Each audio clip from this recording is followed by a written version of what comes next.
XIX, alunos. Bom, vocês viram no clipe de abertura um trecho do filme Tempos Modernos, do Charlie Chaplin.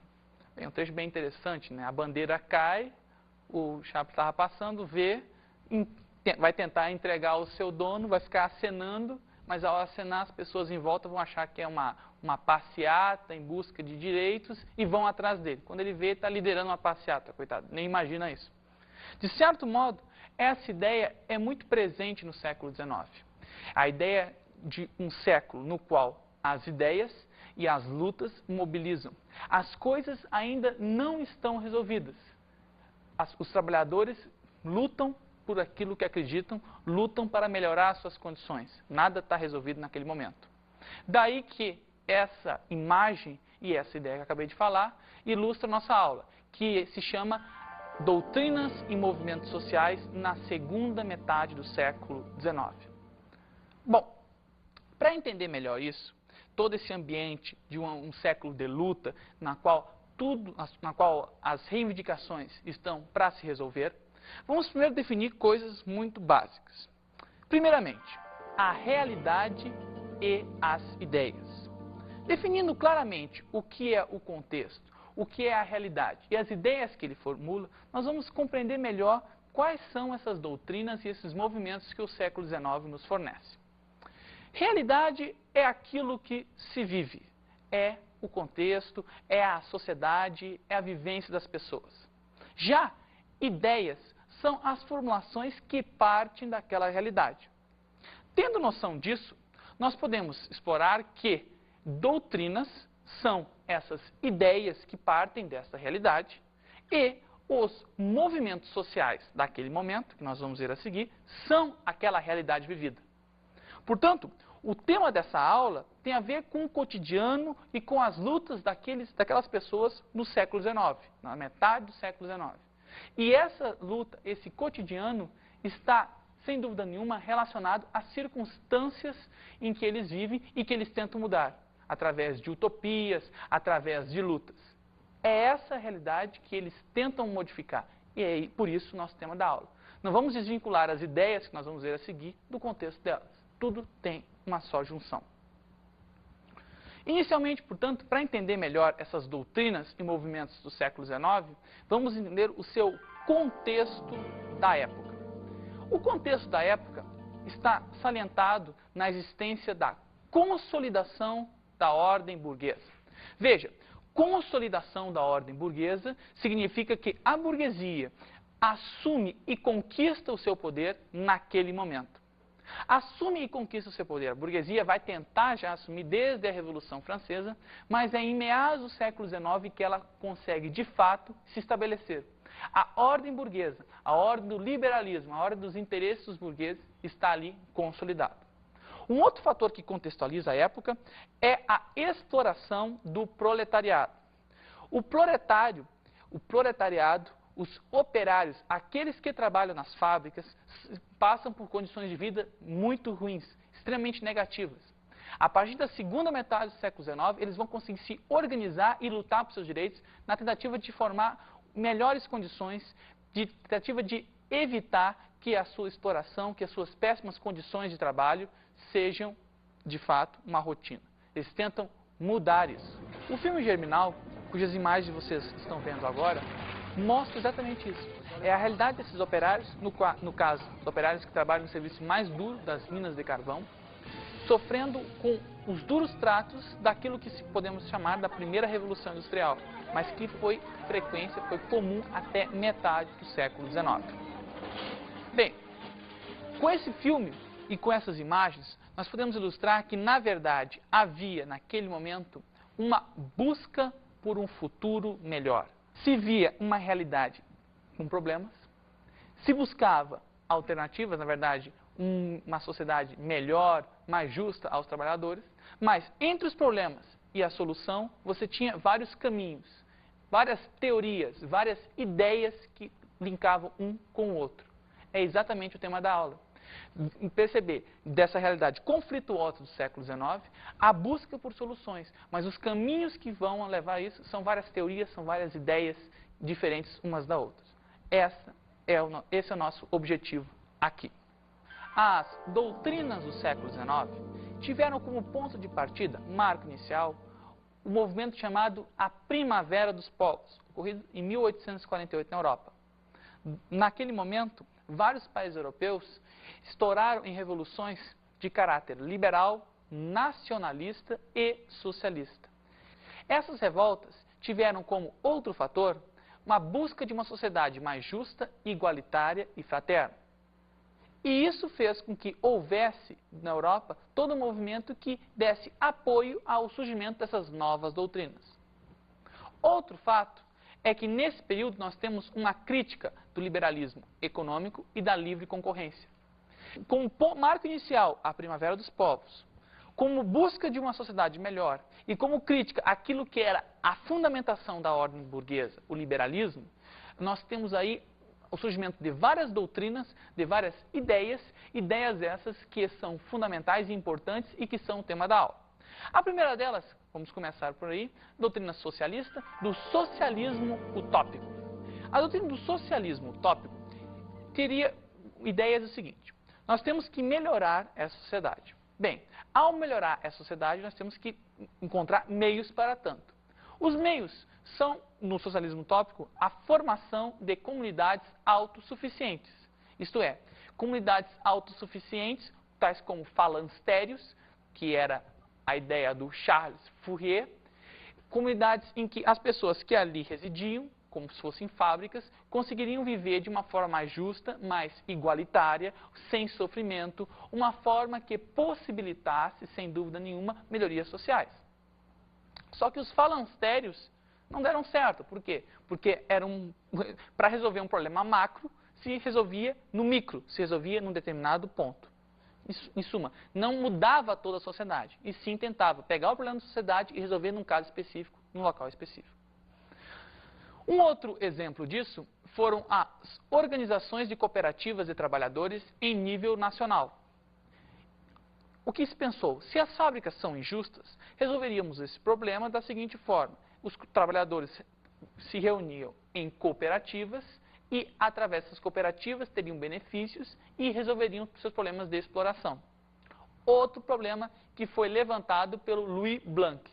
O Louis Blanc tentou resolver isso dessa forma, mas se mostrou errado novamente. Por quê? Porque para resolver um problema geral da sociedade, se tentava fazer casos específicos, como se só a organização dos trabalhadores resolvesse toda a questão salarial, toda a questão de exploração que eles viviam. Uma outra questão que foi levantada é a atuação do Estado com centralização da economia a fim de evitar abusos típicos do capitalismo.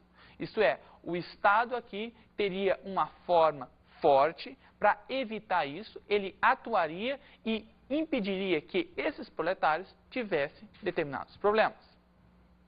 Bom, agora, o problema mesmo do socialismo utópico era que nele não há meios de haver uma transformação geral. Isto é, o socialismo utópico ele tem boas intenções, ele de fato quer melhorar as coisas, só que a grande questão é que essa transformação é muito pontual. Essa transformação ela não muda toda a sociedade, ela não tem um plano mais geral. A transformação no socialismo utópico, ela preza resolver como fosse caso a caso. E aí que está o problema. Ele não consegue ver as questões que os trabalhadores vivem num campo maior. E é por isso que, apesar de boas intenções, o socialismo utópico não consegue resolver os problemas. Agora, é claro que as ideias dos socialistas utópicos não eram chamadas pelos próprios de utópicos, isto é, ingênuos, impossíveis. Não, de forma alguma. Essa denominação socialismo utópico veio de um outro corpo de ideias.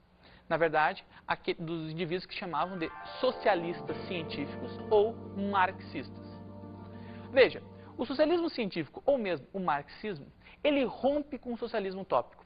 Ele enxerga o problema do socialismo utópico, que é tentar resolver, mas não conseguir, e tenta elaborar um corpo de teorias, um suporte teórico para entender a sociedade e tentar transformá-la. Vejamos. Primeiro, ele aborda com uma análise crítica da realidade. Isto é, Ele não encara as coisas como dadas, como óbvias, e tenta entender como determinadas atitudes, determinada situação dos trabalhadores se encontram naquele momento. Isto é, a realidade não está dada, ela foi criada e ela pode ser transformada. É a tal da análise crítica. Analisar as coisas, mas não como aceitadas, e sim como a configuração de um determinado período. Uma outra característica do socialismo científico ou marxismo é o conceito, ajudando a explicar a realidade. Veja, no socialismo científico ou marxismo, o conceito tem como fim ser elaborado, quer dizer, estudar essa realidade, elaborar conceitos a respeito dela para tentar entendê-la. É como se fosse um método científico em busca de compreender aquela sociedade. Se estuda ela, elabora as categorias que elas estão presentes, o trabalhador, a indústria, o explorador ou o patrão, enfim, e aí tenta entender de uma forma geral. Interessante, se abstrai, se teoriza para conseguir compreender isso. Um exemplo desses conceitos para ajudar a teorizar isso é o conceito de luta de classes. O próprio Marx vai dizer que a história do homem é a história da luta de classes. Segundo essa ideia, durante toda a humanidade, nós podemos perceber que há duas camadas sempre antagônicas, sempre opostas. A camada dos opressores, a camada dos oprimidos. A dos opressores são aqueles que detêm, digamos assim, o poder e os meios de produção, que subjuga a camada dos oprimidos, aqueles que estão na dependência. Esse choque existente é que faz, digamos assim, é que move a história humana, segundo a visão do Marx. Portanto, na verdade, veja, esse conceito não existe, isso não existe. Isso foi visto através de estudos sobre a realidade e tentar entender como ela se processa, como ela se funciona. Uma outra característica é a questão do comunismo. Segundo o próprio Marx, a luta de classes que existe ao longo de toda a história vai chegar um momento em que ela chega no seu limite. Quer dizer, a luta não pode mais continuar, não há como isso prosseguir. E esse limite vai redundar no comunismo, num estágio no qual não haverá essa diferenciação social, no estágio no qual não haverá essa propriedade privada. Em suma, o Marx teoriza também uma nova realidade, uma realidade na qual não há Estado, não há diferença social, não há propriedade privada, em que esse conflito vai estar finalmente resolvido. Por fim, a teoria com o fim de mudança social é o grande, digamos assim, inovação do marxismo. A maioria dos pensadores tentou, de certo modo, pensar, filosofar a respeito do mundo. O que o Marx fez foi ir além disso, tentando pensar uma forma de mudá-lo. Daí o socialismo científico ou marxismo ser, de certo modo, perseguido desde o século XIX até os dias de hoje. Ou ser colocado como uma teoria contestatória, perigosa. Por quê? Porque ele busca exatamente isso, a mudança social, não simplesmente uma formulação teórica.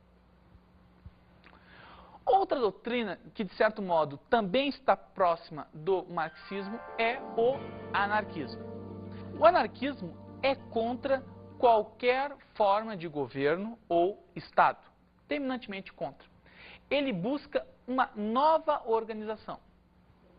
Nessa nova organização, há a abolição da propriedade privada e a instauração de uma sociedade sem opressores e sem oprimidos.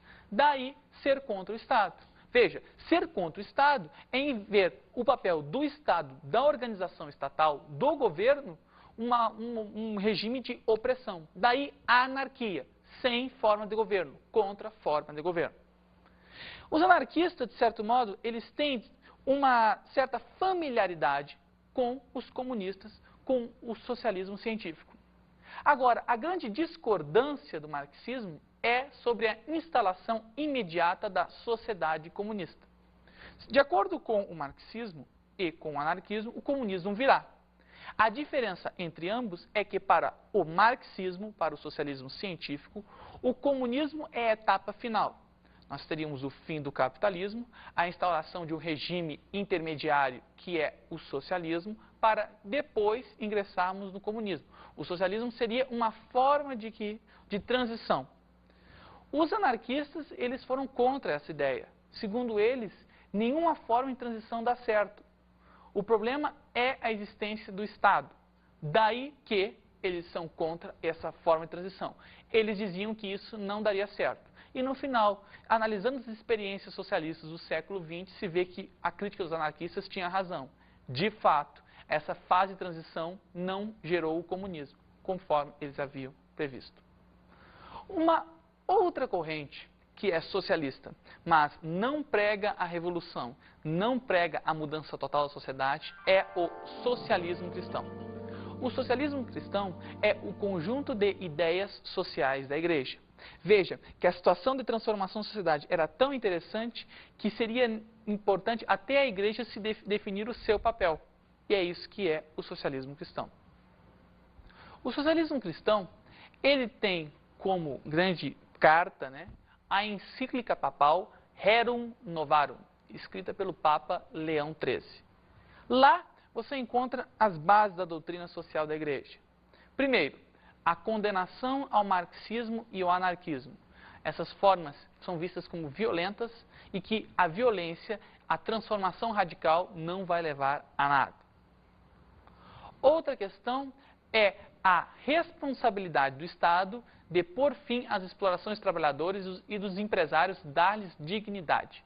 Isto é, segundo as ideias da igreja, é responsabilidade do Estado e dos patrões melhorar a situação dos trabalhadores. Essa ideia é bem interessante, uma ideia conservadora. Veja, não se rompe com o Estado, conforme seria a ideia do anarquismo, não se acaba com os patrões, como seria a ideia, por exemplo, também do socialismo científico. E sim, ambos atuariam como pais na tentativa de melhorar essa situação. Por fim, há uma profunda crítica à injustiça social na qual os trabalhadores haviam passado. E também havia a busca de reforma e justiça social a eles. Só que, veja, não é um caminho revolucionário, não é um caminho violento. É um caminho na tentativa de apaziguar os ânimos e conciliar todos os interesses. A igreja não propôs mudanças sérias. O socialismo aqui vai virar uma doutrina social, não vai ter a mesma conotação de revolução. Bom, a aula de hoje trata das doutrinas do século XIX, mas também dos movimentos sociais do século XIX. Talvez o maior e mais significativo desses movimentos foi o movimento operário. Vamos ver uma definição de movimento operário que nós encontramos em Norberto Bobbio no Dicionário de Política. Por movimento operário, se entende o conjunto de fatos políticos e organizacionais relacionados com a vida política, ideológica e social da classe operária. Conforme vimos na definição, o movimento operário é um movimento social que busca, de certo modo, resolver as pendengas, melhorar as condições de vida dos próprios proletários. Mas, para melhor entendermos, temos que ver que ele é um movimento da era fabril, um movimento que surge, que se consolida durante a Revolução Industrial, durante as fábricas. Os proletários são exatamente isso. São indivíduos que trabalham nas fábricas em condições ruins e tentam melhorar as suas condições. O movimento operário, portanto, não ocorre antes disso, ocorre durante esse processo. Um segundo fator importante é que entender a sua formação. A formação, de fato, de um movimento social inédito. É claro, antes havia movimentos de camponeses, movimentos de artesãos, isso na era moderna. Com a Revolução Industrial, nós temos agora movimentos de pessoas que vivem nas cidades, pessoas que estão nas fábricas, pessoas que estão passando por grandes dificuldades. É um movimento que tem como formação essa vivência negativa, que tem como formação essas dificuldades e, através dessas experiências convividas, experiências trocadas, encontram uma ideia comum, reivindicações comuns e sabem que só unindo é que vão ter a força de mudar. Uma outra questão interessante é o ano de 1848. Ao mesmo tempo que nós vivemos a Primavera dos Povos, não podemos esquecer que ela foi uma primavera que foi fundamental para que aqueles que buscavam melhoria da sociedade vissem que, naquele momento, haveria a condição da afirmação dos direitos dos trabalhadores.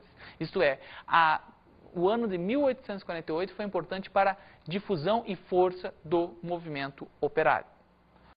A primeira Associação Internacional de Trabalhadores, também conhecida como a Primeira Internacional, foi um reflexo disso. Essa afirmação do movimento operário foi tão forte que eles notaram que para que suas reivindicações fossem melhor atendidas, eles deveriam se organizar em conjunto de forma internacional. Isto é, todos os sindicatos da Europa de então deveriam estar unidos em busca das mesmas reivindicações. A questão da união faz a força. Exatamente isso. Portanto, a Primeira Internacional teve isso, o papel fundamental de organizar os trabalhadores. Infelizmente, o que provocou o seu colapso foi o fato de que disputas internas para a liderança do movimento entre o Karl Marx e o Bakunin, representante lá dos anarquistas, foi decisivo para que a Primeira Internacional e a sua força caísse. Disputas internas. Veja, um grande problema também que passa o movimento operário. Se tem reivindicações, mas as disputas por quais reivindicações mais importantes geram esses problemas.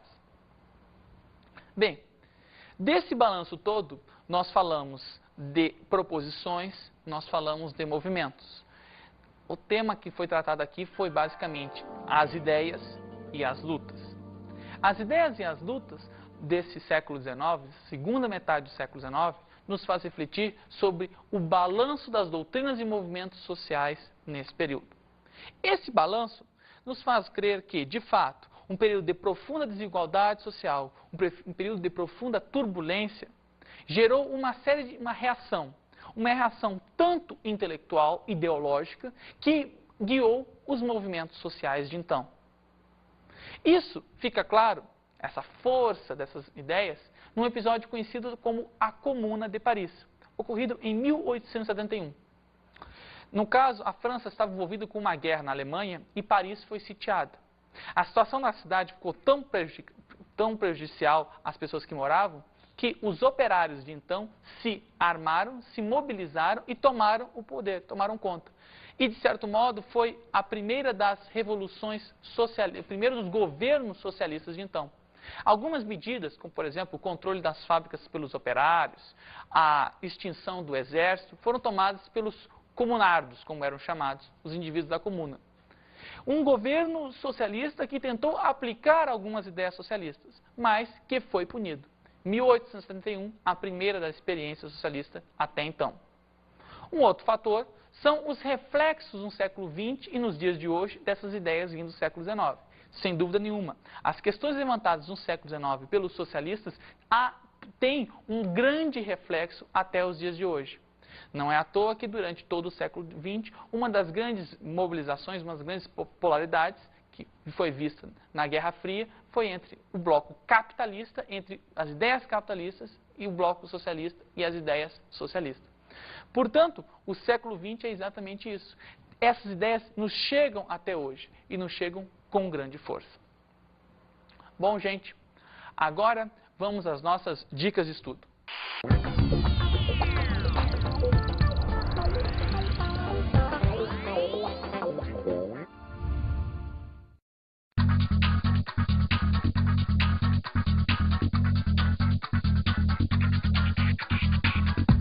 Bom, gente, como dica de estudo, eu sugiro que vocês tenham um grande cuidado ao tratar desses movimentos.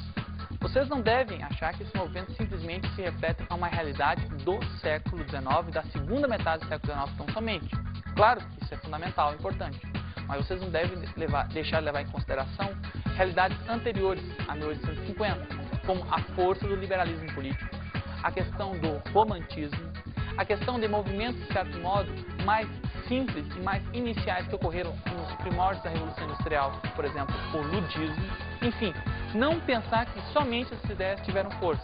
Elas, de certo modo, foram a culminância de um processo anterior, processo que está relacionado também a questões já do final do século XVIII, início do século XIX, e que são anteriores e que não foram abordados nessa aula por questões mais de recorte. Pois é, pessoal. Mas é isso. Nos vemos na próxima. Grande abraço e até!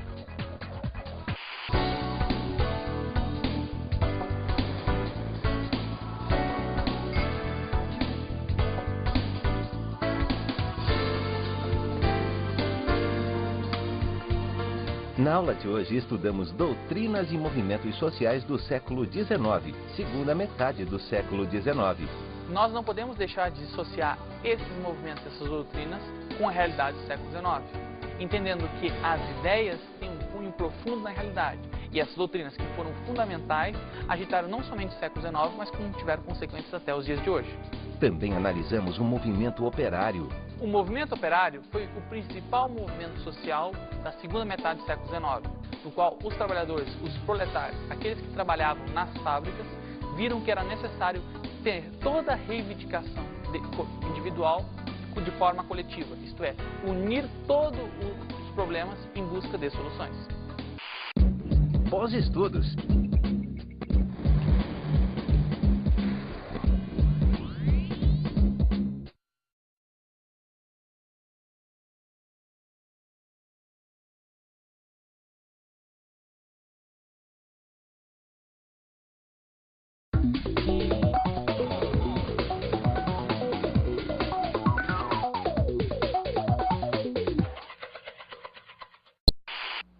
Olá, professor, tudo bem?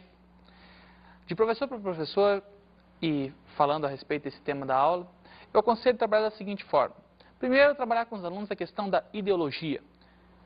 Trabalhar o conceito de ideologia e relacionar a questão das ideias à realidade em que elas são formuladas, né? Isso é fundamental para ele perceber que há um sentido nessa aula, e o sentido não é simplesmente saber o que filósofo tal, o que pensador tal elaborou, mas sim o contexto em que isso surgiu. De outro modo, tentar relacionar a validade dessas ideias nos dias de hoje, para que o aluno entenda, afinal de contas, se isso é coisa do século XIX ou se isso ainda tem validade para os dias de hoje. É interessante fazer essa vinculação. Mas é isso, nos falamos na próxima. Grande abraço e até!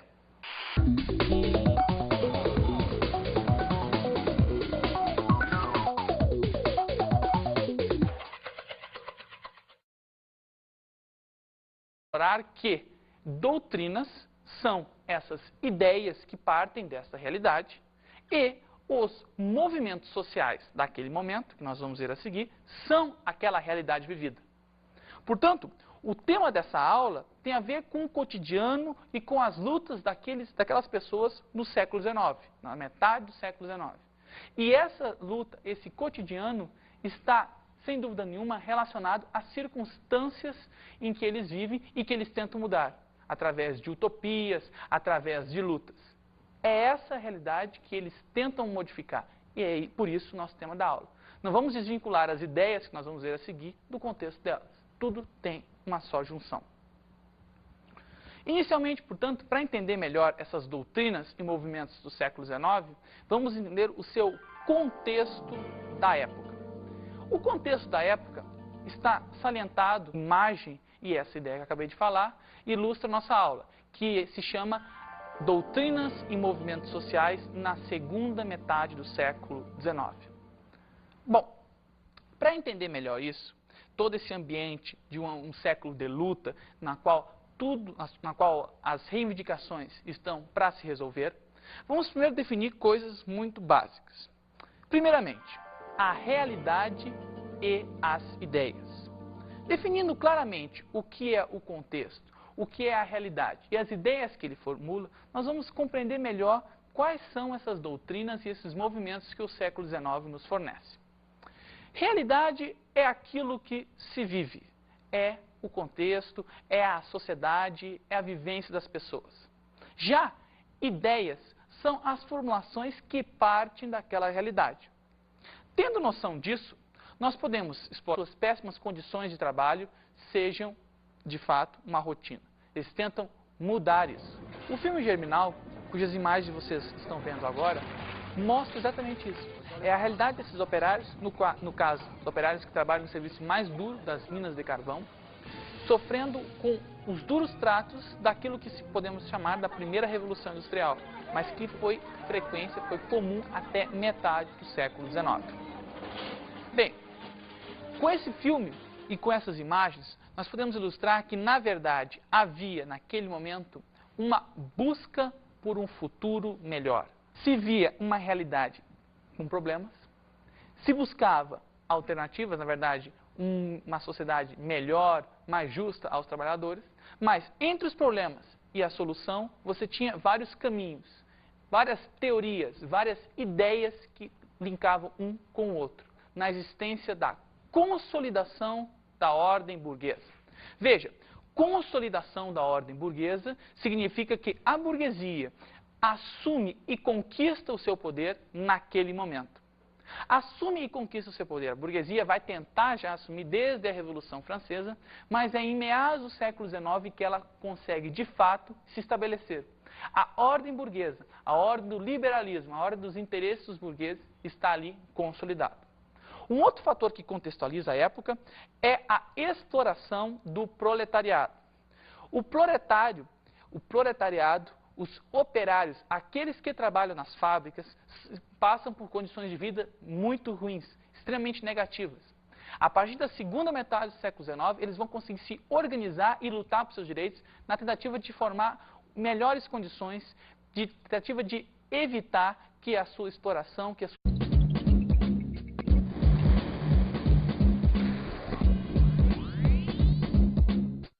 Alunos. Bom, vocês viram no clipe de abertura um trecho do filme Tempos Modernos, do Charlie Chaplin. É um trecho bem interessante, né? A bandeira cai, o Chaplin estava passando, vê, vai tentar entregar ao seu dono, vai ficar acenando, mas ao acenar as pessoas em volta vão achar que é uma passeata em busca de direitos e vão atrás dele. Quando ele vê, está liderando uma passeata, coitado, nem imagina isso. De certo modo, essa ideia é muito presente no século XIX.